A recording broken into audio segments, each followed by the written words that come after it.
Didibat Lolone masih bersama Anda di gelar perkara.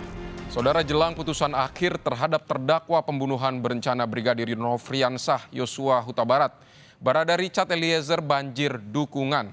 Tak hanya dukungan di luar persidangan, namun juga lembaga advokasi yang berfokus kepada perlindungan justice kolaborator. Berikut ulasan jurnalis Kompas TV Fedriska Ananda.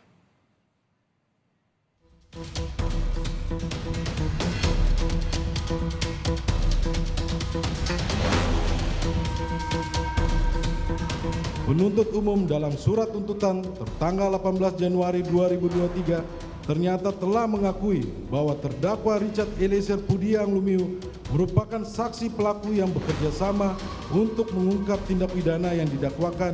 Bahkan penuntut umum begitu memuji kejujuran dan konsistensi terdakwa sebagai saksi pelaku yang bekerja sama dengan penegak hukum.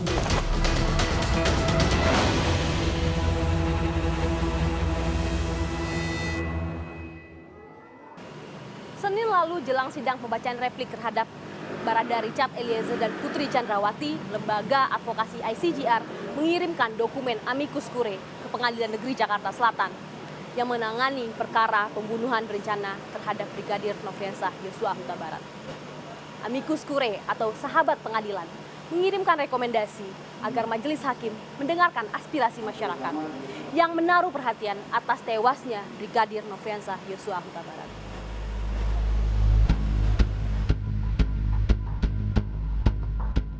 Persidangan pembunuhan berencana Brigadir Yosua segera memasuki babak akhir. Selangkah lagi majelis hakim akan mengetuk palu menjatuhkan vonis hukuman ke masing-masing terdakwa pembunuhan berencana Nofriansah Yosua Huta Barat. Berbeda dengan terdakwa lainnya, Richard Eliezer Pudiang Lumiu yang merupakan justice kolaborator penguak fakta terbunuhnya Yosua berhasil mencuri simpati publik dengan kejujurannya. Konsisten membuat terang perkara yang selama ini buntu dalam skenario tembak-menembak. Meski begitu, jaksa penuntut umum tetap menolak nota pembelaan Richard Eliezer dan meminta majelis hakim untuk menjatuhkan hukuman sesuai dengan tuntutan jaksa penuntut umum, yaitu 12 tahun penjara. Apakah terdakwa Richard Eliezer Pudiang Lumiu dapat dilepaskan dari pertanggungjawaban karena aspek psikologis? Jawabannya tentu tidak. Karena terdakwa Richard Eliezer Pudiang Lumiu dalam hal ini bukan yang terpengaruh karena ketakutan atau karena dibawa kuasa penguasa, dalam hal ini saksi Perdi Sambo, melainkan terdakwa Richard Eliezer Pudiang Lumiu dalam hal ini hanyalah memperlihatkan loyalitasnya sebagai orang yang ikut dalam saksi Perdi Sambo. Berdasarkan hal-hal tersebut di atas, penuntut umum memohon kepada majelis hakim yang memeriksa dan mengadili perkara ini untuk 1. Menolak seluruh pledoi dan dari tim penasihat hukum terdakwa Richard Eliezer Pudiang Lumiu. 2. Menjatuhkan putusan sebagaimana diktum tuntutan penuntut umum yang telah dibacakan pada hari Rabu tanggal 18 Januari 2023. Penasihat hukum Richard Eliezer pun menanggapi replik yang dibacakan oleh jaksa penuntut umum. Duplik yang dibacakan oleh tim penasihat hukum Eliezer tersebut merupakan upaya terakhir sebelum Richard Eliezer menghadapi vonis hakim pada 15 Februari mendatang. Yang pada intinya, LPSK merekomendasikan agar terdakwa atas perannya sebagai saksi pelaku yang bekerja sama atau justice collaborator diberikan tuntutan hukuman yang paling ringan di antara pelaku para terdakwa lainnya. Bahwa penuntut umum dalam surat tuntutan tertanggal 18 Januari 2023 ternyata telah mengakui bahwa terdakwa Richard Eliezer Pudiang Lumiu merupakan saksi pelaku yang bekerja sama untuk mengungkap tindak pidana yang didakwakan. Bahkan penuntut umum begitu memuji kejujuran dan konsistensi terdakwa sebagai saksi pelaku yang bekerja sama dengan penegak hukum, di mana kejujuran dan konsistensi itu juga telah diuji dan dijustifikasi oleh LPSK sebagai lembaga negara yang resmi berdasarkan undang-undang dengan ditetapkannya terdakwa sebagai justice collaborator. Namun ternyata sikap penuntut umum itu senyatanya tidak mencerminkan hal-hal tersebut, bahkan menuntut terdakwa Richard Eliezer Pudiang Lumiu dengan pidana 12 tahun penjara. Sedangkan pelaku atau terdakwa lainnya yaitu Ricky Rizal Wibowo, Kuat Maruf, dan Putri Chandrawati malah dituntut jauh lebih rendah, yakni 8 tahun pidana penjara, sehingga menimbulkan presiden yang buruk bagi saksi pelaku yang bekerja sama atau justice collaborator di waktu yang akan datang dan siapapun yang bersedia berkata jujur untuk mengungkapkan suatu peristiwa pidana. Richard Eliezer yang mendapat banyak dukungan dari masyarakat, mulai dari mereka yang rela datang langsung ke persidangan, hingga lembaga advokasi yang mengirimkan dokumen amicus curiae ke Majelis Hakim Pengadilan Negeri Jakarta Selatan.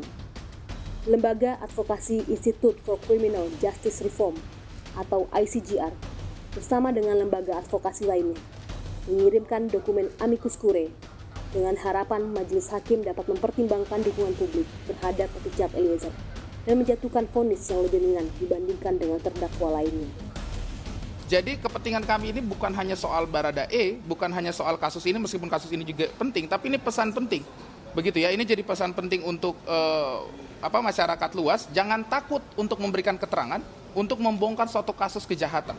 Nah ini juga penting untuk hakim dan jaksa, karena apa? Yang mendapatkan keuntungan, kalau kita mau pakai bahasa keuntungan ya, kan pembuktiannya ada di jaksa, ada di hakim. Jadi kalau jaksa dan hakim tidak mendukung sistem justice kolaborator, ya nanti penegakan hukum kita tambah sulit, apalagi kasus-kasus seperti kasus korupsi, kasus narkotika yang sangat terorganisir, yang sangat susah diungkap, justice kolaborator jadi penting. Jadi itu bagian yang paling penting. Jadi kita kasih lihat contohnya, kita beritahu kepada hakim. Saya rasa hakim juga sudah cerdas lah, beliau sudah tahu ya, ini kan cuma masalah dukungan.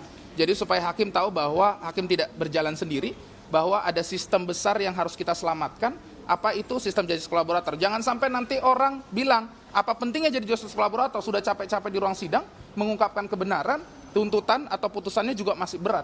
Begitu ya. Bukan bentuk intervensi, melainkan memberikan sumbangan pemikiran kepada majelis hakim dalam memimpin sidang.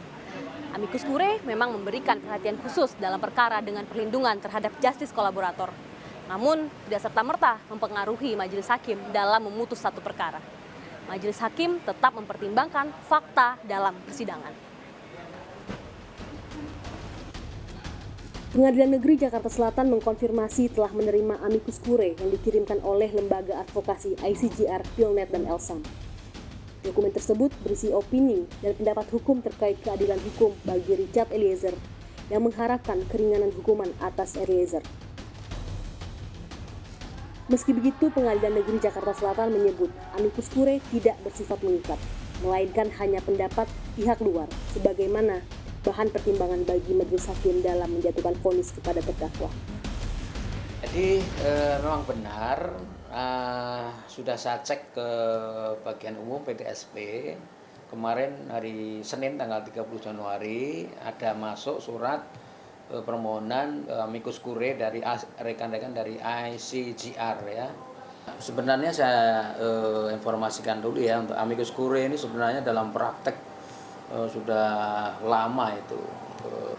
Banyak sekali dalam praktek perkara yang sudah ada di Indonesia, walaupun di KUHP atau di aturan ketentuan hukum acara belum diatur. Tujuannya amicus curiae itu sebagai, katakanlah, menempatkan diri sebagai sahabat pengadilan untuk memberikan informasi, memberikan pandangan-pandangan dalam konteks opini hukum. Karena sifatnya adalah berupa opini atau pandangan, tentu itu tidak bersifat mengikat ya, apalagi yang mengajukan amicus curiae itu bukan pihak. Kita ketahui bahwa yang dipertimbangkan oleh majelis hakim di dalam memeriksa memutus perkara adalah fakta-fakta berdasarkan bukti-bukti yang diperiksa di proses persidangan. Kami tentu tidak bisa mengatakan apakah amicus curiae itu dipertimbangkan atau tidak, tapi kembali kepada hakim, karena hakim itu kan juga terikat harus memperdomani juga di dalam Undang-Undang Kekuasaan Kehakiman itu pasal 51, hakim harus mendengar nilai-nilai atau rasa keadilan yang berkembang di masyarakat. Meski amicus curiae hanya berupa opini, namun dalam undang-undang tentang kekuasaan kehakiman, hakim wajib menggali, mengikuti, dan memahami nilai-nilai hukum dan rasa keadilan yang hidup di masyarakat. Rizka Ananda, Dika Hadiat, Kompas TV, Jakarta.